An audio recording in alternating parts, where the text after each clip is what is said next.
All right, shalawam. Okay, first off, I want to say all praises to Yahawah, bahasham, Yahawashi. Double honors to our apostles and elders of GMS. And to the elect out there doing the work in sincerity and in truth, I want to say shalawam. I also want to say Yahawah, bahasham, Yahawashi, bahasham, rakah, kwadash. Okay, this is GMS Precepts. My name is Nazar Khad. And pretty much this video is going to be on vengeance, how Israel, the nation of Israel, are gonna have vengeance on our enemies, man. Okay, and I got the idea because I noticed my brother right here, Yahawah, GMS Isaiah 33:6. He did a video a few days ago or yesterday on Edomites will know pain. Now I'm pretty sure I didn't watch the video, like I said, but I'm pretty sure he was going into how the nation of Edom will know pain in the kingdom, man. All right, because they don't know pain right now. Right now, that pain is pretty much their judgment for all the wickedness that they've been doing since they've been in rulership, which they haven't received yet. Okay, this is Ecclesiastes 8:11. It says, "Because sentence against an evil work is not executed speedily, therefore the heart of the sons of men is fully in them to do evil." Okay, so that sentence is their sentence is what? The pain that they're gonna feel in the kingdom. All right, that's their judgment. That's them going into hardcore slavery. Now, the evil work that they committed was all the atrocities and wickedness that they've been doing since they've been in the rulership, man. All right, let's name some. How they established the kingdom of America, through rape, robbery, bloodshed, okay, deceit. All right, the scriptures speak about what happens when your riches are gotten by deceit. Okay. All right, so that was the evil work. Now the sentence or the judgment, they haven't received that judgment yet. Okay. All right, so that judgment is going into their pain, right? So verse 12, it says, "Though a sinner do evil 100 times and his days be prolonged," yeah, and the days be prolonged, "yet surely I know that it shall be well with him that fear the Most High, which fear before him." Now it says, "Though a sinner do evil 100 times and his days be prolonged," right? Because you see but Esau, they're not gonna, just like it tells you in Job 14th chapter, they're not gonna pass the time that the allotted time they have to rule. Like the Most High has a specific time period that Esau, the Edomites, are gonna rule. They will not pass that time. Okay. And it says, "Yet surely I know that it shall be well with him that fear the Most High," which was referring to the elect, because only the elect of the nation of Israel fear the Most High, man. All right, 2/3 will fear the Most High in the kingdom. When you will receive your vengeance as well. Right? It says, verse 13, "But it shall not be well with the wicked, neither shall he prolong his days." Just like I just said, the wicked is referring to the nation of Edom. Now they're not going to pass their allotted time period to rule. Okay? Which are as a shadow, because he feareth not the Most High, right? It says which are as a shadow, right? Because it tells you in Genesis that they shall rule for a small season or a short season. Okay, which that short season of rulership we're approaching. We're approaching the end of it, right? So that's Edom knowing pain in the kingdom, right? But also on the flip side, the nation of Israel will know vengeance in the kingdom, because that's going to be the time period when the promises the promises that are given to us will be fulfilled. And part of that promise is having these other nations that had us in captivity. We're going to have them in captivity, right? So this is Isaiah 14th chapter. I'm going to just jump down to the second verse. It says, and the people shall take them and bring them to their place, and the house of Israel shall possess them in the land of the Lord for servants and handmaids. Now, the land of the Lord is the land of Israel. Excuse me, right? So it says for servants and handmaids. So who are going to be our servants and handmaids in the land of the Lord, or in the land of Israel? Okay, it's going to explain it. It said, and they shall take them captives, whose captives they were, and they shall rule over their oppressors. Now, the nations that oppressed you, so-called Negroes, Latinos, and Native Americans, are all nations, man. Right now, currently, it's the nation of Edom. They are the ones that are oppressing us. They are the ones that we are captive under, the nation of Edom. But pretty soon, the Most High is gonna allow us to take.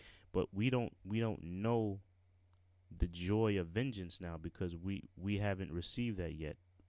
We haven't received that promise yet. That promise we will know very shortly. Okay. That promise we will know very shortly. So the next scripture I have, this is Apocrypha, Ecclesiasticus 20, what is that? 27 and 29, right? It says, they that rejoice at the fall of the righteous shall be taken in the snare. Now who's that speaking about? Who are the ones that rejoice at the fall of the righteous? The righteous being the nation of Israel, because as a nation we all fell. We as a nation we went into other philosophies. We think we're Latino. We think we're black. We think we're African, Kemet. All right. The nation of Israel, or AKA the righteous, have fallen off, man. All right. That's why it tells you in Thessalonians, there shall be a falling away first. Okay. That's why it says they that rejoice at the fall of the righteous, which was referring to the Israelites, shall be taken in a snare or a trap, and anguish shall consume them before they die. And that's going into these other nations, man. They're gonna, but primarily the nation of Edom. You Edomites are gonna pay, man. You are finally gonna receive your judgment, because you haven't received that judgment yet, man. Okay, this is Ecclesiasticus. Yeah, this is Ecclesiasticus 25 and 7. The parts towards the end, it says there, Ecclesiasticus 25 and 7, there be 9 things which I have judged in my heart to be happy, and the 10th will I utter with my tongue. A man that hath joy of his children, okay, which the nation of Israel really doesn't have true joy of his children, because we always got to watch every day. Every day we have to wonder if he'll survive the next day, man. Our children, whether it be a daughter or a son. Like, I saw this video of a nigga bitch allowed her infant, the kid was probably a few years old, a year old maybe, I don't know. She allowed the son, she was smoking a blunt and allowed the son to, she put the blunt in the kid's mouth and let him smoke it, man. And posted it on some social media, and then got arrested a couple days later. So this is the shit we got to deal with, man. We can't enjoy our children, right? So it says, and he that liveth to see the fall of his enemies. So for you, and that's what we're seeing right now. We're seeing the fall of the nation of Edom, our top enemy, man. All right. You had a couple. What was it? Today's Friday. You had on Thursday, the stock market dropped 700 points. And then Friday, the stock market still dropped 400 points. All right, because of the trade wars we got going on with China. You got Russia a week ago. They had a nuclear submarine past the coast of America. All right. So this place America is on a downward spiral, and it's been on a downward spiral for some years now. You got the debt. It's $21 trillion now. It went in 6 months. It accumulated $1 trillion in debt. Now recently you had Trump. He wanted to pass a new bill that was $1.6 trillion. So where's this money gonna come from, man? When you're, as a country, as a nation, you're already $21 trillion in debt. This place is through, man. Okay. So right now we're seeing the fall of our enemies, man. Okay, because it's already prophesied in Esdras that when Esau rules, Edom is the last heathen nation to rule before Yahawashi establishes his kingdom here on planet Earth. Okay, and establishes the nation of Israel as the next rulers. So right now we're living in some very exciting times, man. Okay, so this is 2 Thessalonians 1:7. It says, "And to you who are troubled, rest with us, when the Lord Yahawashi shall be revealed from heaven with his mighty." I'm sorry, let me start at 6. It's saying, "Seeing it as a righteous thing with the Most High to recompense tribulation to them that trouble you, which we haven't had the joy to recompense the tribulation upon our enemies yet." Okay, so is going into the premise of the video. The premise of the video is what? Pretty soon we're gonna we're gonna we're gonna take part in that vengeance that was promised to us, man. Okay, very, very soon we're gonna know vengeance, man. Why? Because we're gonna apply it upon our enemies, which is something that was promised to us by the Most High. Okay, so which is a righteous thing, by the way. It is a righteous thing with the Most High to recompense tribulation to them that trouble you.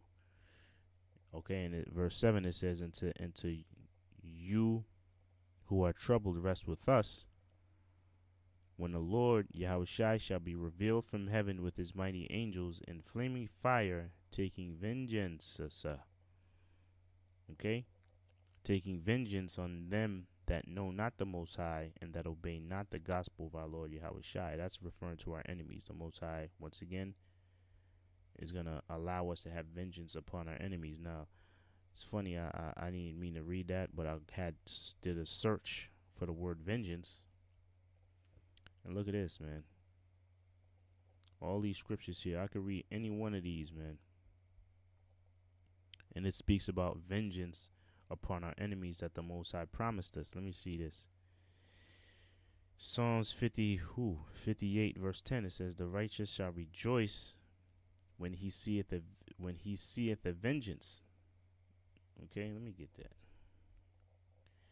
It says, "The righteous shall rejoice when he seeth the vengeance," man. So when the Most High allows us to see that vengeance, we're gonna rejoice, because we're gonna finally, even, I'll say this, even the 2/3, man, the 2/3 in the kingdom, they're gonna put a whooping on these heathen nations, man, especially Edom, because they're gonna come back in remembrance, and they're gonna know that the nation of Edom made them go off. So it says, "The righteous shall rejoice when he seeth the vengeance. He shall wash his feet in the blood of the wicked." The wicked. The wicked is referring to the nation of Edom, man. Okay, so all these scriptures here are goodies, man. All these, I had this one too. It says